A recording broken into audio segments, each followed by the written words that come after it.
میرا نام گلنار کاوس جی ہے. میڈن نیم میرا گلنار پٹیل تھا. میں نے کراچی میں ڈفرینٹ فیلڈز میں بھی کام کیا، بٹ زیادہ تر میرا جو نیش تھا وہ کوکنگ کا تھا، تو میں نے اس کو ڈیولپ کیا اور آج 2 سال ہو گئے ہیں میرا کوکنگ کیٹرنگ کا بزنس کالڈ گھر سے چل رہا ہے ماشاءاللہ. میں نے اپنا بزنس جو شروع کیا وہ بینک کی ریٹائرمنٹ کے بعد کیا. میں نے ارلی ریٹائرمنٹ لے لی اور لاک ڈاؤن لگ گیا اسی وقت. تو ظاہری بات ہے گھر میں کھانا پکانا باہر کا تو تھا نہیں، تو بچے کھانا وانا کھاتے تھے. پھر میرے بچوں نے اسپیشلی میری بیٹی نے کہا کہ ماں آپ یہ سوچتی کیوں نہیں ہے پارسی کوزین کا. کچھ چیزیں ہم لوگ نے اللہ کا نام لے کے شروع کر دی، فلوٹ کر دی انٹرنیٹ پہ. تو ماشاءاللہ اتنے زیادہ آرڈرز آنا شروع ہو گئے کہ بزنس چل پڑا. صرف ہمارا نیش یہی تھی کہ it was only Parsi food. سب سے فیمس جو ہے وہ دھان ساگ کہلاتا ہے.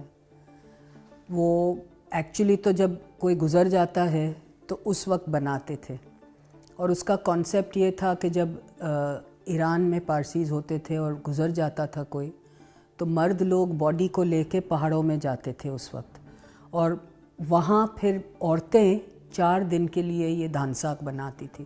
اٹس اے کمپائلیشن آف 4 دال ہوتی ہے، اس میں سبزی ڈلتی ہے، چیزیں ڈل کے گوشت ووشت کو گلا کے پھر اس کو 4 دن میں وہ لوگ تیار کرتے تھے اور پھر سرو کرتے تھے اپنے فیملی کو.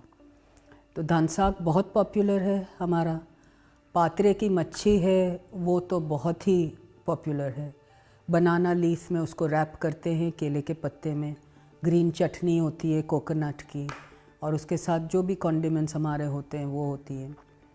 پھر بہت ساری پارسی چیزیں ہیں جیسے کھچڑی ساس کہلاتا ہے، اور کھاری مرغی، کھاری مینس نمک جس میں زیادہ ہوتا ہے وہ سب ہوتا ہے.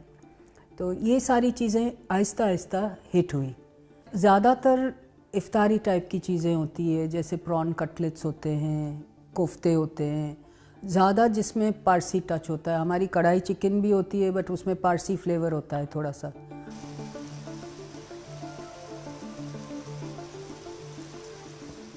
میری نانی سورت کی تھی. شی ہیڈ میرڈ فرام سورت. میرے grand father was from Balochistan, Quetta. تو ہم نے وہاں پہ جب بچپن نکالا تو میری نانی کی چھوٹا سا کچن تھی ایک، ہم لوگ میں بولتے ہیں رسوڈو کچن کو.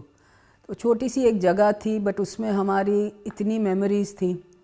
وہ نانی سارے مسالے وغیرہ ہاتھ سے اس وقت بناتے تھے، اور وہ ساری چیزیں ہم دیکھتے گئے. تو میں نے پک اپ کر لی. جس کو کہتے ہیں ایک میس ایگزوڈس ہوا یہاں سے. ناٹ بیکاز ہم لوگ کوئی انہیپی ہیں یہاں پہ. ماشاءاللہ ہماری لائف ہے جو یہاں پہ ہے نا، وہ لیٹ می ٹیل یو باہر ملک میں لوگوں کے پاس نہیں ہے. وہاں پہ جد و جہد بہت ہے. یہاں پہ ہمیں کبھی بھی، اور آئی کین پراؤڈلی سے دیٹ، ہمیں کبھی بھی ٹارگٹ نہیں کیا کسی نے بھی. جو لوگ مائیگریٹ اور امیگریٹ ہو گئے ہیں، ظاہری بات ہے they want a better future for their children. Yes, ایک چیز ہے کافی لوگ کم ہو گئے. اتنے بڑے بڑے گھر، اس میں اکے دکے بیچارے ماں باپ رہ گئے ہیں، بچے چلے گئے ہیں.